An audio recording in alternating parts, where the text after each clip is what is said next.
today's stretch break, we're going to take it to the floor, or you can do it in your bed or in a chair. And I'm using a squishy ball, so this is optional, but you don't have to. So let's take it down, and what we're going to do is we're going to stretch out our legs in front of us. If you need to, this is uncomfortable, flex your knee a little. Okay, so and with the ball, what we're going to do is we're going to one side, walk it down.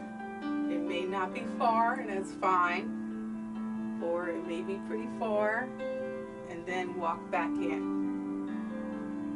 Let's take it to the other side. Walk it down. Oh yeah. And back in. Between the middle.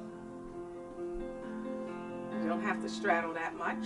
Walk it out, lengthen your spine. You can flex the knee even more if you need. And in. That should feel good. Let's do that again. And press it out. Lengthen your spine. Ooh, yummy.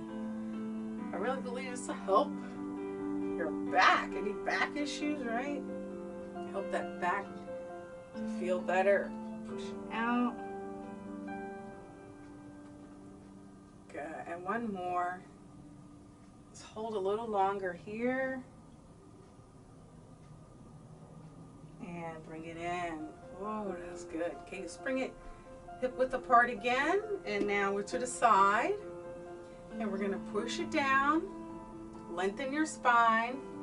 And however far you can go. And you're going to bring it over or around your feet. You don't have to. You can bring it over the toes, over the ankles. Those you have long nails, that's cheating, right? And then we'll go the other way. You're gonna go down, either over the shins, over the toes, or around. Oh my. And feel free to flex the knees a little if you need to. How'd you do? Okay, let's do it again. Pressing down, around. It's a fun way to stretch. And again, down and over.